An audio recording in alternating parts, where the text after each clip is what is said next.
años completa de este tipo de forma de medir pobreza, que incluye, insisto, ingreso, educación, salud. Lo que ha pasado es que después de este descalabro, de hecho fue para todo el país un incremento de la pobreza entre 2008 y 2010, en buena parte por un problema financiero del mundo que le pegó a México, le pegó a Colima, le pegó a todos lados, ¿no? La pobreza se ha estabilizado, pero incluso en los últimos 2 años, del 2016 al 2018, ha bajado de manera importante. De 33.6 al 30.9% ha bajado la pobreza. Y por supuesto, aquí hay varias razones, razones del país, pero también razones locales de Colima. Yo decía al principio, a mí me ha dado mucho gusto venir a Colima y ver de manera cercana el trabajo permanente que se ha hecho en materia social y en materia económica, ¿no? Por supuesto, el Estado tiene retos importantes todavía fuertes, por supuesto la inseguridad sigue siendo un tema importante, pero en medio de eso se ha podido bajar la pobreza de manera importante y mucho más agresivamente en los años previos, en parte por una generación de ingresos fuerte, como vamos a ver después, y por elementos de política social fundamentales. En materia de número de personas, aquí se ve a lo mejor más claramente el trabajo reciente de los últimos casi 2 años, donde aquí lo que va pasando con los números absolutos es que vamos siendo cada vez más personas en el país y en el Estado. Por lo tanto, si bien ha habido elementos de avance de la pobreza, cuando crecemos mucho más, pues la pobreza es más el número de personas. Pero afortunadamente del 16 al 18 se tuvo la oportunidad de bajar a más, de reducir la pobreza en número de personas y en porcentaje, lo cual me parece bien relevante y bien importante. Y en pobreza extrema, la pobreza extrema es, si ustedes se acuerdan, población que tiene un ingreso muy bajo y tiene 3 o más carencias sociales de las que mencionamos, de educación, salud y demás. Entonces, aquí la historia ha sido mejor y también se observa esta reducción importante de la pobreza en los últimos 2 años, que tiene que ver, y aquí sí tiene mucho más que ver la política social más directamente, que también se traduce en el número de personas que han bajado la pobreza. De hecho, una cosa bien interesante de Colima es que es de los pocos estados que tiene pobreza extrema menor que 3%, ¿no, gobernador? Lo cual es una cosa bien importante. O sea, Colima está, yo diría, a muy poquito de tener una pobreza extrema, o tener, digamos, bandera blanca en pobreza extrema. Pues es un reto que no es fácil, pero es posible en Colima, ¿no? En Chiapas sigue siendo un tema bien complicado, pero en Colima tener una pobreza de menos de 3 me parece bien relevante y un buen logro. Yo creo que se puede seguir bajando con acciones de política social. O sea, son efectivamente casi 18,000 personas, ¿no? Que seguramente con el trabajo que han hecho todos ustedes en el pasado y que seguirán haciendo secretaría, es posible que esto pueda reducirse aún más, ¿no? Y esto se puede ver si uno desagrega la pobreza por sus dimensiones que vimos hace rato, pues por ejemplo, en el caso de salud se ve una reducción de la carencia. O sea, es la gente que no tenía acceso, ahora sí tiene, la carencia ha venido bajando afortunadamente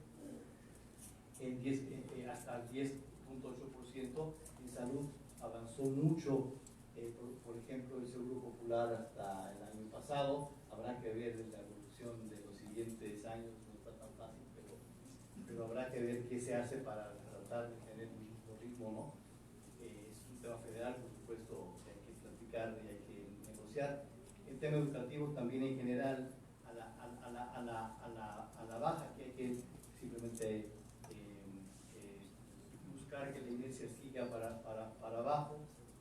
Seguridad social es de las más complicadas de todas, ¿no? Porque es formalidad, o sea, población con formalidad, que esta no es sencilla, sobre todo no es fácil en un estado de agricultura, pues, ¿no? Donde no es tan sencillo, pero en general en porcentaje ha venido bajando. Calidad de los espacios de la vivienda, también la dimensión bajó de manera importante en años y ha venido bajando en general.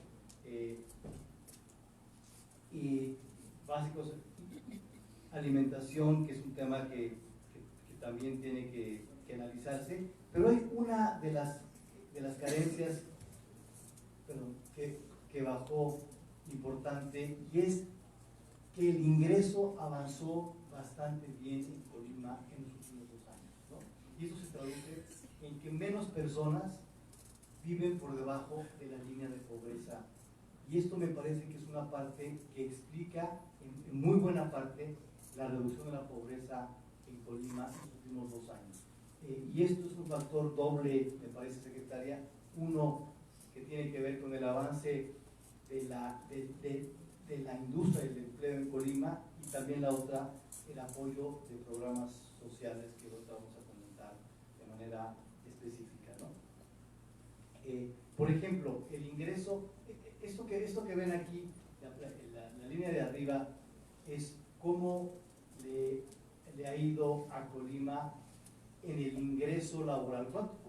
De lo que ganamos nosotros en nuestro trabajo, cómo nos ha ido de manera año con año, ¿no? Y si tú ves del 2017 al 18, 16 al 18, esto aumentó de manera importante.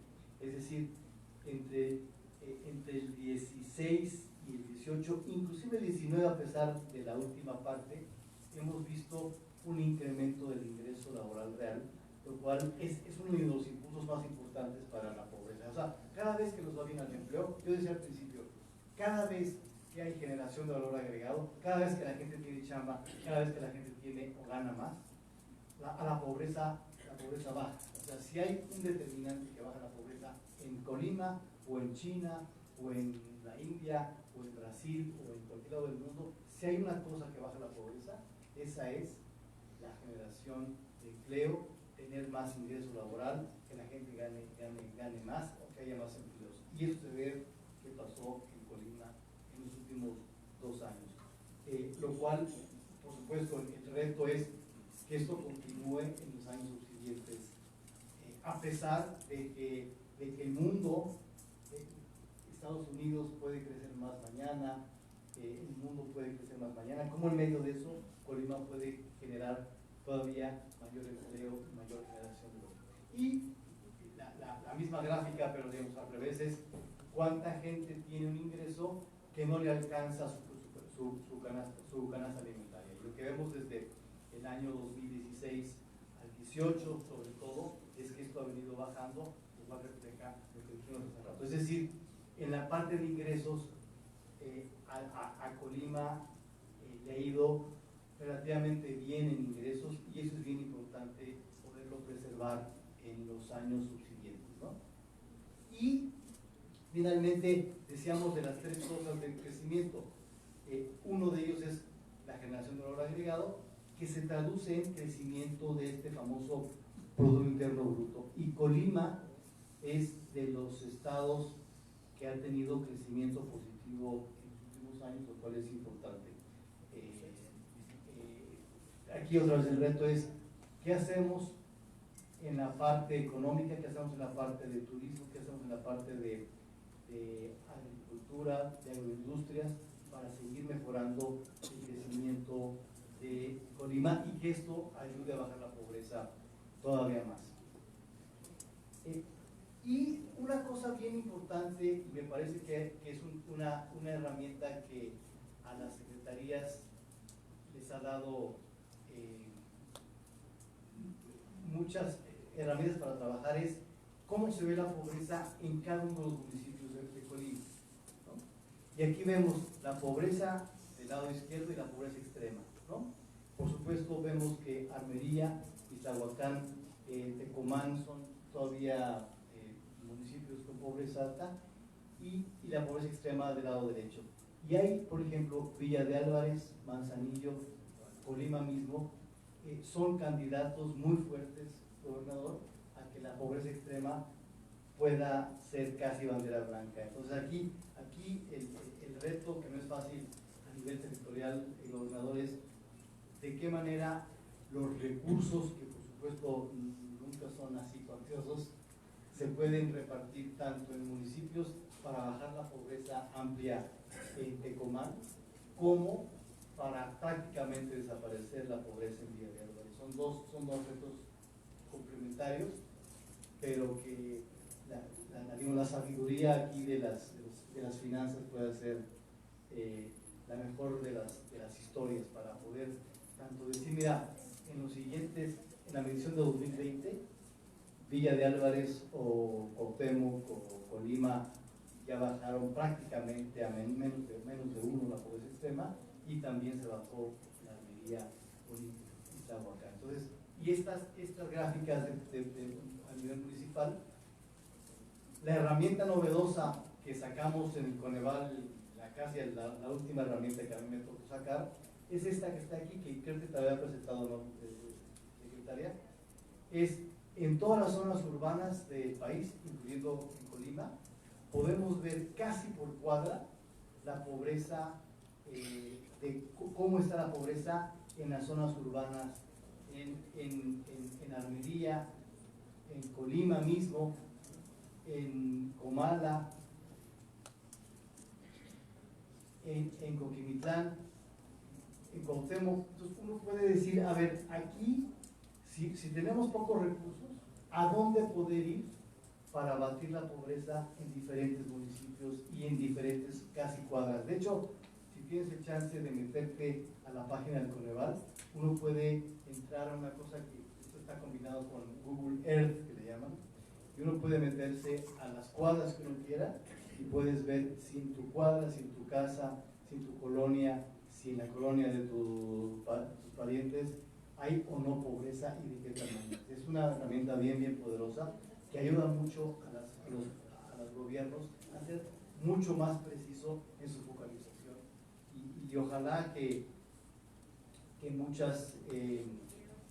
muchos gobiernos lo utilicen, porque para eso es, pues, para que se utilice de manera más clara, ¿no? Tecomán, aquí tenemos varias zonas rojas, mientras más rojo es, más pobreza hay, mientras más amarillito es, menos pobreza hay. Entonces aquí tenemos a todos, y es una herramienta, me parece, bien importante. Y esto tiene que ver con logros desde lo local, o sea, tiene que ver con logros que han sucedido en Colima directamente, ¿no? Voy a hablar de dos tipos de logros locales de Colima. Uno, tener áreas urbanas con mayor competitividad, ¿no? Como Tecomán, Colima y Manzanillo. Aquí el INCO mide competitividad, nos faltan los últimos datos, pero sí mide competitividad. Colima tiene municipios, tiene centros urbanos que han tenido más o menos alta competitividad. ¿Qué quiere decir competitividad? Que esa zona, ese municipio retiene gente valiosa y genera valor agregado. En general, uno lo que quisiera es que hubiera cada vez más en el país zonas con alta competitividad como estas dos o tres. Y lo segundo fundamental que ha pasado en los últimos 2 años en Colima tiene que ver con la nueva política social, ¿sí? Quien ha estado familiarizado con estos esquemas que me compartió la secretaria, que seguramente hicieron allá en la oficina Amparo y Erendira, un poco la lógica tiene sentido, gobernador. La lógica de política social tiene que ver, empezando por garantizar los derechos sociales. Recuerden que la Constitución mexicana habla centralmente de los derechos sociales sobre todas las cosas. No habla tanto de la pobreza de la Constitución, habla de derechos sociales. Entonces, una guía fundamental tiene que ser derechos sociales, y el gobierno de Colima lo toma de manera certera. Segundo elemento fundamental es la coordinación interinstitucional. O sea, mientras haya coordinación, llámese como se llame la estrategia, ya sea que sea la estrategia de coordinación, ¿cómo se llama? De inclusión, es una estrategia, me parece relevante. Digamos, sea el nombre que sea, el hecho de tener una medición de pobreza con muchas dimensiones invita a una mayor coordinación entre las secretarías. de hecho, Colima es experto en avance de los objetivos de desarrollo sostenible. El fondo de los objetivos es, o el chiste de los objetivos de la Agenda 2030 es la coordinación institucional. Cuando no hay coordinación, la agenda puede ir para cualquier lado. Y eso es central en la política de Colima. Decíamos al principio, un elemento fundamental del gobierno de Colima es utilizar datos oficiales y seguirlos y que sirvan como elemento que guía la política pública y que da resultados a la política pública, ¿no?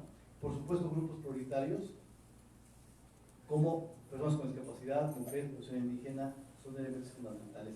Y todo ello como con dos tipos de visión. La de corto plazo, de dotar de derechos, salud, vivienda, educación, y finalmente el largo plazo, que tiene que ver con lo que yo decía al principio.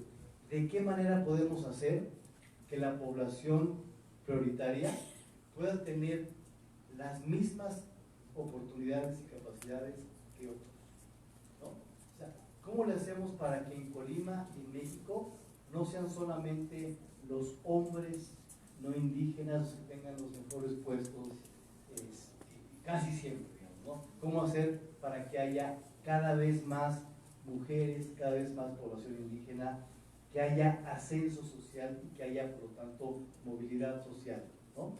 Y ese es un elemento de largo plazo que busca el gobierno de Colima. Y este esquema, que ojalá, ya no sé si ya se lo repartieron aquí a todo el mundo eventualmente, pero sería bueno que lo conocieran porque es una forma muy clara que tiene el gobernador, que tiene la secretaría, de decir hacia allá vamos en el corto plazo y en el largo plazo.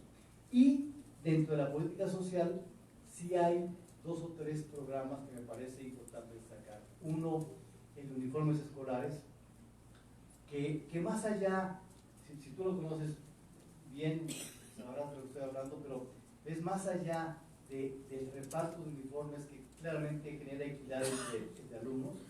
El hecho de buscar que la producción de útiles escolares sea de gente de Colima es un círculo virtuoso.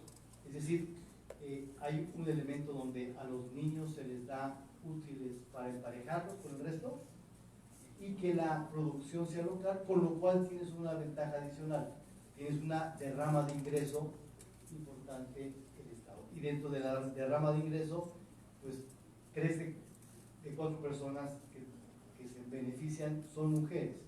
Por lo tanto, un programa que uno diría, bueno, pues un programa de uniformes como si fuera común y corriente. No, tiene una forma mucho más adecuada en Colima, que seguramente es una de las razones por las cuales el ingreso ha mejorado. Un segundo programa que me parece importante destacar son las becas rurales a media superior y superior, en las cuales otra vez con ingreso se busca esta mayor participación y mayor asistencia de jóvenes a la escuela. Y los programas de infraestructura para vivienda, que aquí lo importante es no solamente mejorar la vivienda como se vive en la pobreza, sino también mejorar la vivienda en su entorno y su alrededor. Es decir, que la infraestructura urbana en alumbrado público, en drenaje sea fundamental. Entonces, si uno ve en completo las cifras de Colima y lo que Colima ha hecho, insisto, hay retos importantes en Colima. No es que ya todo esté súper bien. Hay retos fundamentales que ha tenido, que tiene Colima, pero hay logros bien importantes. La reducción de la pobreza extrema, tiene que ver con esta actividad económica, tiene que ver con este trabajo de la política social coordinada, no solamente tiene que ver con la secretaria Valeria, sino con el resto. Aquí decía el gobernador, salud, educación, son fundamentales en la reducción de la pobreza en general. Entonces, yo resumiría al gobernador diciendo, realmente venir a Colima es un triple gusto, más allá de que sea un estado, a diferencia de donde yo vivo, que es el DF, que tiene que tiene muy poquito verde, es un estado muy verde desde que uno llega, sino no solamente la primera impresión que te da al bajar del avión y venir a Colima, sino el hecho de ver el trabajo que se ha venido haciendo, me parece bien relevante. Y yo espero, y así lo creo, gobernador, que el trabajo va a seguir así. Los retos del mundo no son fáciles, los retos del país no son fáciles, pero me parece que Colima va a poder sortearlos bien y podríamos ver eventualmente un estado candidato fundamental a casi tener bandera blanca en pobreza extrema, ¿no?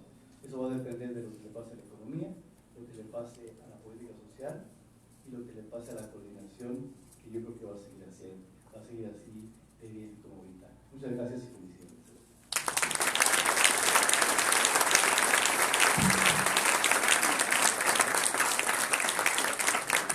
Doctor Gonzalo Fernández Licona.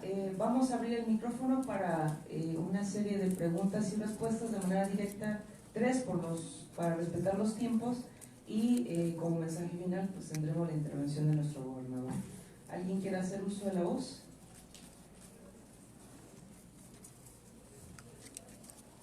Buenos días, bienvenido, doctor Gonzalo. Una pregunta: ¿hay un estado en la República que sea un ejemplo que podamos tomar de ahí cosas interesantes donde la pobreza tenga bandera blanca? A ver, déjame pensar en dos estados diferentes con estrategias diferentes. Uno es Nuevo León. Nuevo León tiene una pobreza extrema de cerca de 0.7%. Y bueno, Nuevo León lo que le ha pasado es, como pasa en Nuevo León, históricamente es un estado con mucha creación de valor agregado, con un estado que genera muchos empleos, que muchas inversiones van a Nuevo León, que mucha gente invierte en Nuevo León, que se crean muchas empresas, que hay mucho empleo, ¿no? Hay vaivenes dependiendo del año, pero Nuevo León ha salido como ejemplo nacional, es uno de los estados con mayor competitividad del país, ¿no? Pues por supuesto uno quisiera tener ese elemento de competitividad en todos los estados del país.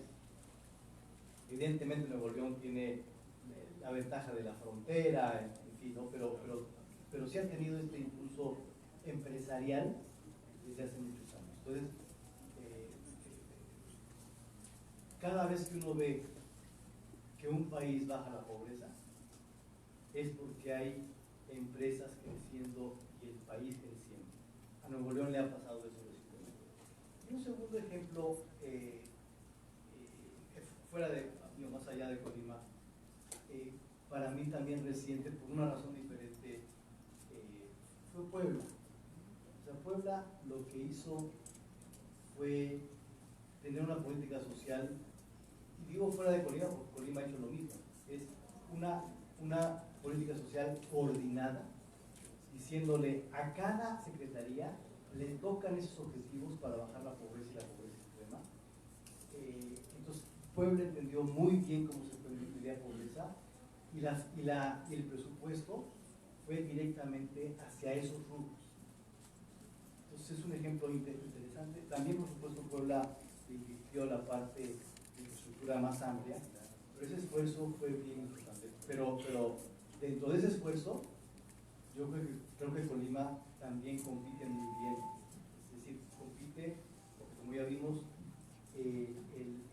la petición del gobernador es: tengamos una política social coordinada y que las secretarías sepan cuáles son sus objetivos, tanto para ampliar derechos como para bajar pobreza. Entonces son dos ejemplos afuera de Colima, me parece.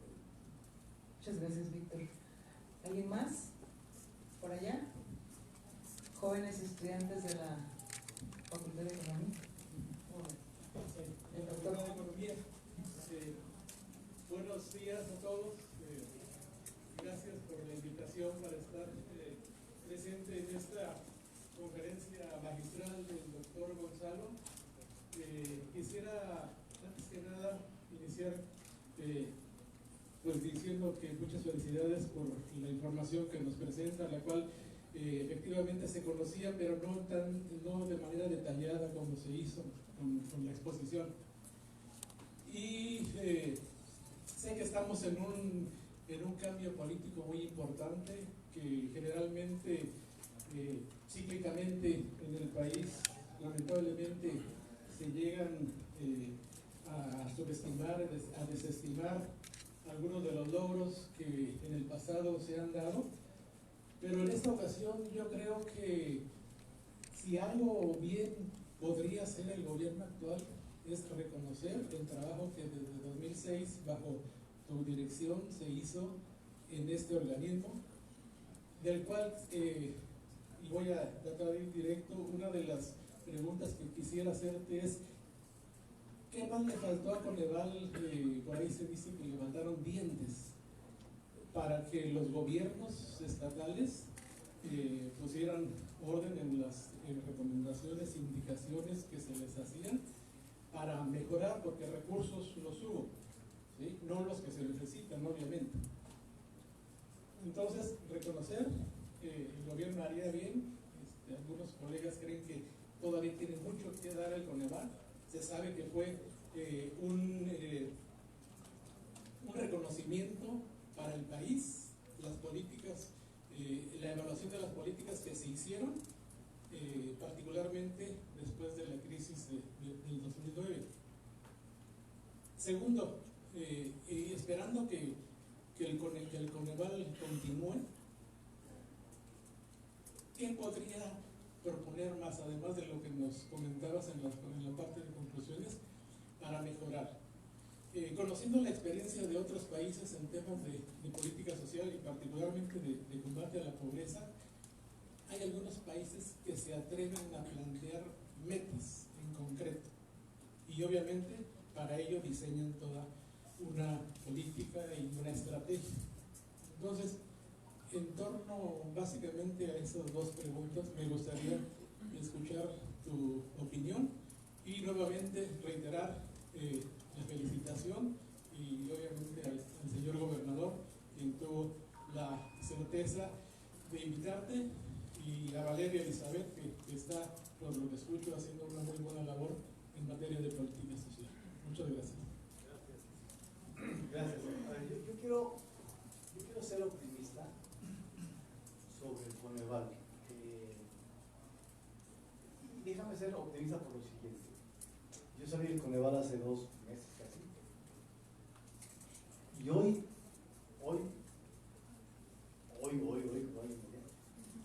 el Coneval está trabajando igual que siempre. O sea, nada más cambió una persona. La gente del Coneval sigue ahí. Los consejeros del Coneval, que eran como mis jefes, digamos, siguen ahí pendientes de, y ellos son muy independientes, siguen pendientes de cómo va el Coneval, siguen siendo muy exigentes con el director nuevo que llegó. Entonces yo creo que el Coneval, pues, como tú dices, da para mucho, y agradezco muchísimo tu percepción del Coneval. Creo que ha sido una institución bien importante para el país. Y yo creo que ahí va a estar. Hay 2 peligros potenciales: uno, que le quiten la lana y que la lana sea la que nos va a que el Coneval se desfonde, pues ahí sí, si no hay lana, pues no hay nada. Y 2, que quieran cambiar a los consejeros del Coneval para traer a puros cuates. Sería un error. Pero el Coneval ahí está.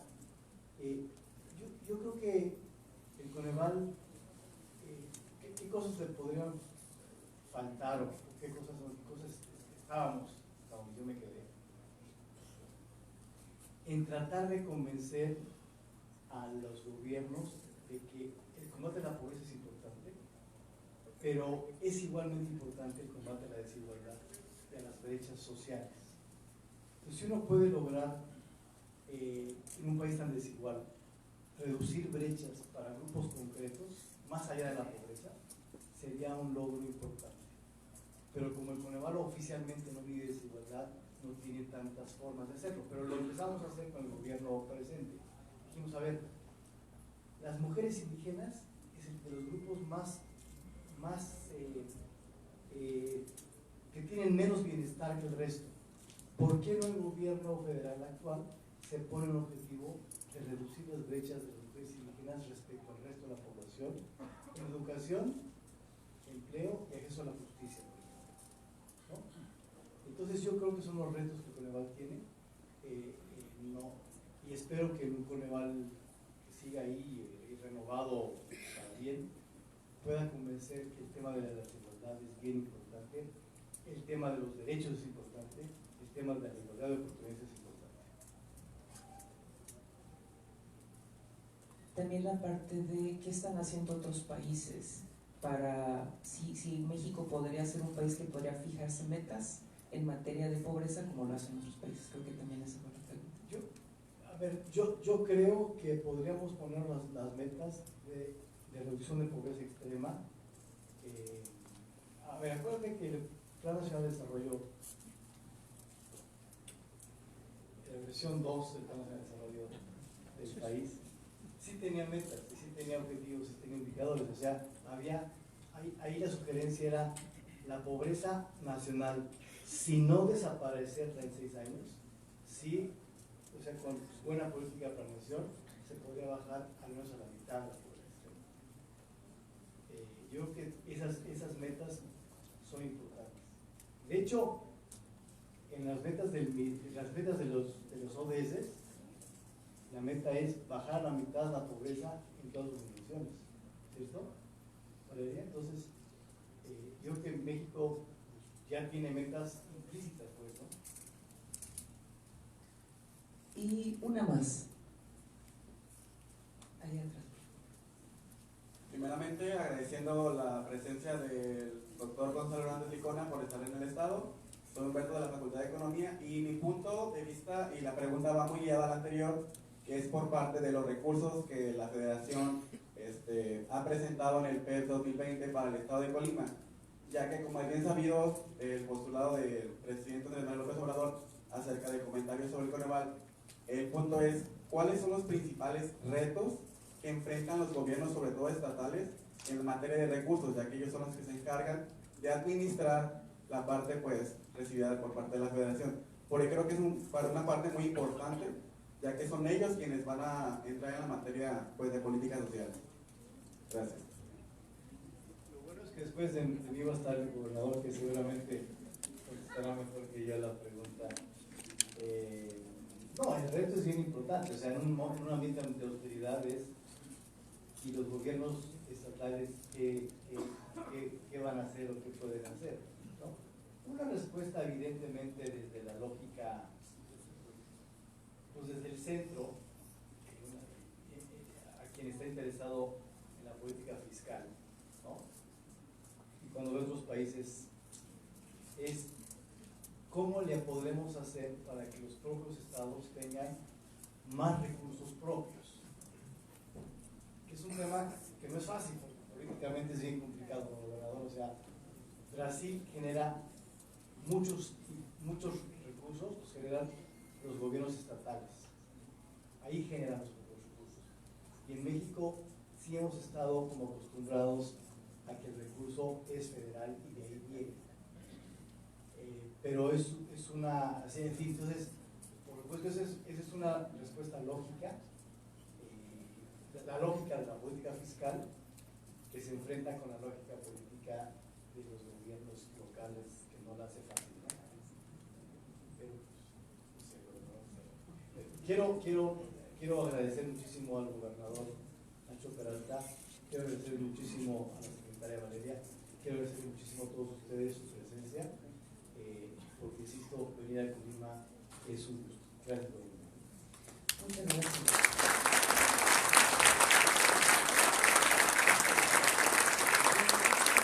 El doctor Gonzalo ha accedido a que si hay más preguntas las podemos hacer por escrito y él con mucho gusto nos contestará por correo, agradeciendo a todos la participación, y yo soy Ruso, el maestro de ceremonias.